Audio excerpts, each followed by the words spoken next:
With the end of the season approaching and Charlotte still looking to book a ticket to the playoffs, Charlotte traveled to Nashville, went up a goal, only to concede another late goal in heartbreak to only come away with 1 point on another weekend game. My name is Maxwell. This is Crown Breakdown. Let's get right in it.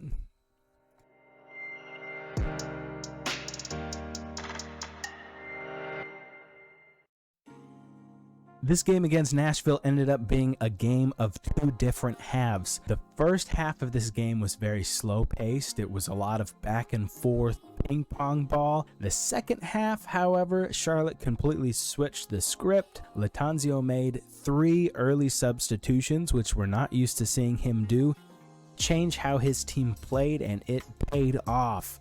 Charlotte controlled possession through the second half of the game. They managed to get an above average for Charlotte, 11 shots attempted. Putting shots on target is really hurting Charlotte again. However, other than that, they controlled the play very well. Their buildup was decent. They were getting into dangerous areas against a really good defense in this league, and they were unfortunate to concede late again to give up points. Unlike in the last game against Orlando, Charlotte was taking shots from a number of areas, not solely right in the middle in the 18-yard box, including the goal that would put us in the lead late in the game from Scott Arfield, taking a chance from outside the box, putting it in the net. This is nice to see because it's something all of us fans have been asking for all season, is just to take the shot instead of trying to pass it into the net like we talked about last game. Now, another thing to note, I think Charlotte's defense is finally starting to click. We've seen it the last few games, including the game against LAFC, that the high press is working really well. The center backs, Malanda and Privet, have been doing really well in one-on-one situations, cutting out any late opportunities. Fullbacks have been doing a really good job as well, getting in there and stopping big chances. And Charlotte hasn't been as leaky defensively as they were the first half of the season. Let's take a look at some highlights from the game. I want to start with some of the attacking plays. Charlotte still is struggling getting the correct pass off. We're going to look at a few of these now. This first one is an opportunity coming in the 50th minute. So this is going to be a play out of the back. Bender has the ball. It's a quick break. Swiderski's asking for the ball far. And he's looking for that the whole time. Before this ball gets to Jóźwiak, and I hate to say it, but it's Bender again not playing the correct ball. Swiderski has nobody marking him. There's nobody back defending him here. This ball needs to go all the way through to Swiderski for a one-on-one opportunity. It comes short to Jóźwiak. Swiderski's still open. It gets to Bronico, who puts in a good cross. The defender has to make a really good block to keep it from getting to Swiderski, but I think they made that play harder than it needed to be. Okay, here's another opportunity. This one coming from the 86th minute. I hate to pick on Ben Bender again, but here it is. So we're building out of the back here like we like to do. And this is going to be good interplay with Lindsay and Bender right here on the side. Lindsay making the good run. I really like the runs that he makes. Once that ball gets deflected the first time, also a shout out to Byrne for keeping this play alive right here. But the ball falls to Bender inside the box. You've got Westy asking for the ball. Kerwin Vargas also right here asking for the ball. Bender's searching for something to do. He's got all yellow shirts right in front of him. He decides to shoot it. Look at the reaction from his teammates there. You got Arfield, Vargas, and Westwood all complaining to Bender for taking that shot there. To that Nashville goal in these closing minutes. A few players for Charlotte having a word with Bender why he didn't pull that ball past. Look at Vargas. Look at Westwood. They're desperate for the ball, and there's 3 Nashville SC players around Bender. Here's an attempt in the 86th minute that had Charlotte progressed this ball a little bit faster, it would have been a more dangerous opportunity than it was. The ball gets wide, and here we go, Miram. Look at him, all alone. Again, you know, we find ourselves in these situations that we've got a player open on the far side, and the switch never comes. This one, it's just a little too late. That ball wasn't really supposed to get to Miram. He cuts inside, gets a shot on that was a decent attempt, but that ball needed to be whipped across so that he could get something on it without having to cut in front of a defender. Now here's a play I really liked seeing against Nashville. They did this combination a number of times with Miram and Bronico combining on the outside wing to then get the ball in as a diagonal ball. I've been saying that we've been needing runners, secondary runners into the box to get in this dangerous position to break in between the lines, and we're seeing this here. So this first one's going to come in the 74th minute. All the difference to a season's prospects. The Audi MLS Cup playoffs to come, and of course the new format this year. But Bronico just does a little bit cut inside. He gets that ball back to Westwood. But this shot attempt is blocked. It's a good idea here. The only thing I'd like to see different on this one is when this ball gets to Westwood, he takes a little bit too long to get the shot. If he's going to take that long, I would have preferred Capetti is in a great position right there. He's inside of the center back. All he needs is a little touch, set up a shot, and he's in on goal.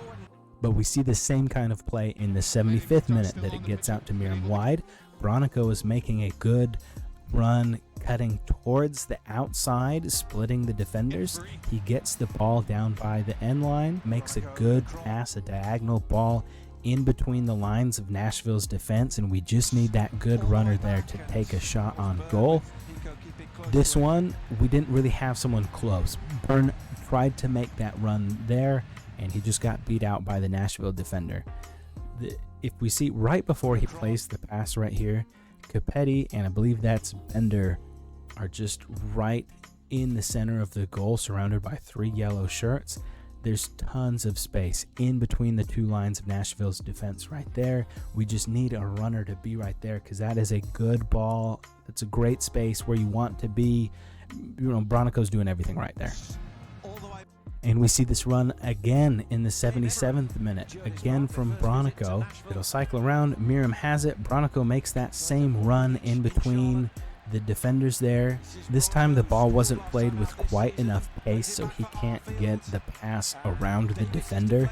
But at least this time when he's getting there, we have players in those dangerous positions. Westwood is a lot closer, and then finally with Scott Arfield being on, he is in that dangerous place. He makes that good cutting run in front of the defender.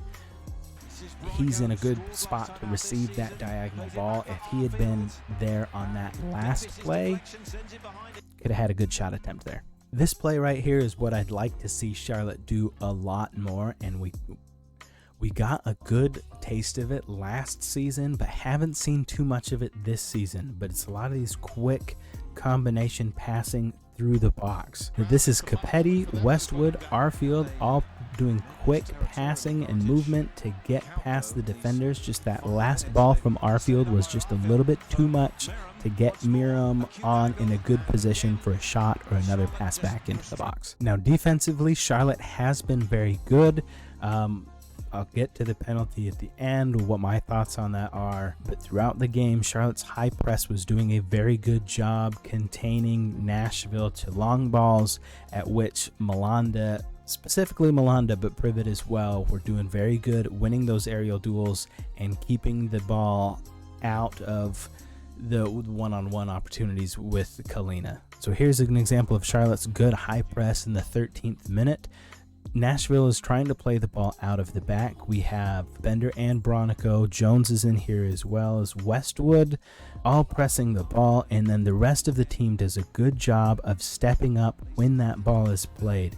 Beyond the initial press, Charlotte does a really good job of man marking and keeping the ball from developing into these fast break opportunities. Another good example of Charlotte's high press is coming in the 34th minute that we see right past the press. Unfortunately, they call a foul on this one, but you see the man marking past the initial press so that when they play that ball, Charlotte has a good chance to turn this ball over and make an opportunity on goal.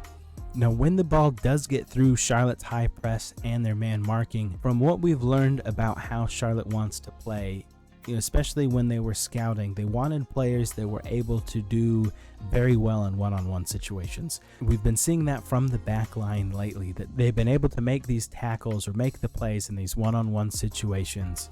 But not only that, we've seen a lot from Byrne especially. We've seen this from Jones, that when the ball is coming in, they're looking to draw the foul. So they're getting themselves between the ball and the attacker that's running at it. Just to take a little push on the back, fall, they draw a foul. So here's an example of Jones doing this.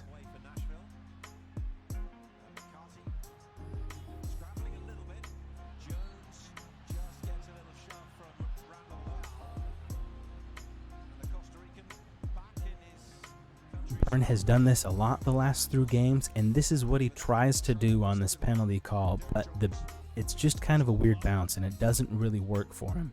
So let's take a look at this penalty call here. So this is a long ball into the box. It is headed forward. I know some people have been saying, well, Kalina needs to come off of his line and get this ball.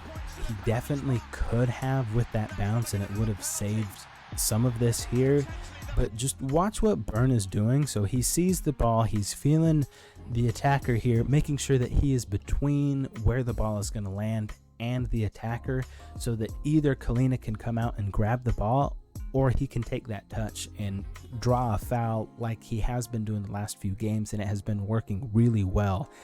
This time though, that the spin on the ball from being headed on, it kind of bounces towards the inside of the box, which he is not expecting, and it catches him out of position.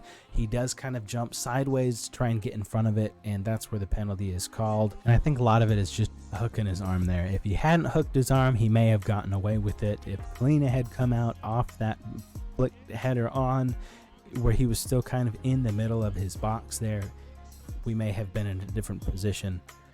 And this wasn't the first time this night that Kalina was hesitating to come off of his line. There was a play earlier that was a long ball that Malanda had to call to Kalina to come and get the ball, or else it would have been in a dangerous one-on-one situation. I don't think Kalina was really at his best during this Nashville game. He really made more of a couple of the saves than he should have, but I don't want to put all the blame on Kalina. It definitely could have been better all around. Byrne was just a little bit off from doing what he normally did as well and getting away with it. So just unlucky there. It was an unlucky bounce. So to sum up the game, I think it was really unlucky of Charlotte to drop points once again, especially from a winning position. But Charlotte's defense did a really good job all throughout the first half when Nashville was making a little bit more plays. Charlotte dominated possession in the second half, created opportunities, just didn't get those shots on target. You know, wasted chances like we've been talking about. They need to make more of those so that one mistake at the end of the game isn't going to cost them the 3 points and have them coming away with only 1, or, you know, coming from a winning position to dropping all 3 points like we have seen this season. Charlotte's defense has been a lot better though. The Malanda-Privet duo has been working out really well. I think this team is really starting to grasp the defensive tactics that Lattanzio is wanting to play with, and we're starting to see that with these last few games. Hopefully it can continue. Hopefully Charlotte puts in a great defensive performance against DC this weekend, and you know, hopefully our offense can click a little bit better than it has, and we're putting in more than 1 goal a game to help us get those final points to make it into the playoffs. Okay, let's quickly go through the player grades for this match. If you're not familiar with my player grades, it's on a F to A scale, C being average performance. C is not a bad grade. Starting with the front of the lineup, going to the back, Karol Swiderski, he was subbed off in the 52nd minute. I'm giving him a D. He wasn't super involved in this game, and a lot of that was just the back and forth in the midfield in the first half, but he didn't have very many touches and he wasn't very influential on the game. I would say it was a little bit below average. Kamil Jóźwiak, bit of the same. He did have a good number of carries on the ball, but other than that, he really wasn't getting into dangerous positions. Any crosses that he did get off weren't going into the good areas or connecting with his teammates. Ben Bender starting on the wing again. I'm giving him a C. I kind of picked on him a little bit earlier in this video. Same with the Orlando one, that he is creating shooting chances. These chances are just coming a little bit too late. Derek Jones, I'm giving a C-. He was effective in the pressing unit. However, other than that, he wasn't very present in this game. I don't know if being in that dual 8 role is really the best spot for him in this squad. Bronico, I'm giving him slightly above average. Like always, he's really good in the pressing unit. His passing was okay. Like I showed earlier in the video, he'd been getting in those dangerous spots into playing that diagonal ball, which I really liked from him. The captain, Ashley Westwood, I'm giving a B. He had by far the most progressive passes. He was creating a lot of chances. Very influential in this game for Charlotte. Nathan Byrne, regardless of conceding that penalty, I'm still giving him a C. It was average, mostly because of that conceded penalty. He had some good reads early in the game. He was passing the ball in for shooting chances, just really unlucky at the end of the game to concede that penalty. Andrew Privet, it was another good performance from the young midfielder turned center back. Very good defensively today. Malanda, I'm giving him man of the match. A performance from him today. Just look at some of these stats from him. He had the most ball recoveries, the most blocks. He won the most aerial duels. We saw that a lot with the long balls being played in. That was very important. And he did have the assist on the Scott Arfield goal. Urinen, I'm giving him a C+. He's fitting in nicely to this squad. What we saw a lot from him this game was going to be good balls played forward, so those progressive passes, getting the ball up the field. He was doing that really well, linking up on the left side with Miram and Bronico. Kalina, I am going to give him a B-. I would say he was slightly above average with some coaxing from Malanda. What we did see from him was 3 sweeper actions, so that's going to be defensive actions outside of his penalty box, which we're not used to seeing a lot of from Kalina, so good on him for actually getting up and getting these balls. He just could have done it a couple more times in the game. The only goal he conceded was a penalty, so he had 4 saves before the penalty. As far as the subs, Justin Miram did a really good job creating some chances. He had a few shooting chances as well. Kerwin Vargas, I'm giving him a C. He came on in the 78th minute. He did have a shot, a good cross into the box, but wasn't on it a whole lot. Scott Arfield, he's getting an A from me today. The 1 goal in the game. Had a lot of progressive passes as well, created the most chances in the game coming on in the 52nd minute. Enzo Capetti, I'm giving him a C-. He was getting into good areas, just he wasn't on the ball a whole lot. His passing was decent. He had a few chances where he just miscontrolled it, went out of bounds. Looking forward to seeing what he can do against DC.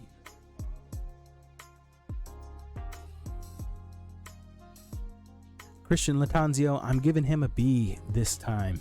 I did like that after seeing that first half, he was proactive in making subs, that he made 3 subs in the 52nd minute to try and change things up for his team, and it worked. Charlotte got on the ball and kept possession for a majority of the second half and created a lot of shooting chances.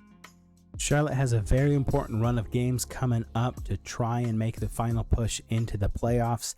If Charlotte can play a lot like they did at Nashville, with maybe a little bit more converting and less mistakes right at the end of the game, they may be able to sneak in the playoff spot. Now, I'll be very interested to see if Latanzio keeps the same starting lineup for DC, or if he switches it up because he had to make those early substitutions against Nashville. Also, I would really like to see Brecht de Jager back in the starting lineup. I think he adds something to this team that we haven't really seen from a player. His link-up play is elevating everybody else around him. We really need him healthy to help with this final playoff push. That's it for this video, guys. Thanks for watching. Let me know if you have any questions, if there's any topics about this team you'd like to see me address. I've got clips from every game so far this season. If you want my thoughts on a player or a playing style, whatever it may be, let me know in the comments and I'll get on it. As always, thanks for watching Crown Breakdown. We'll see you next time.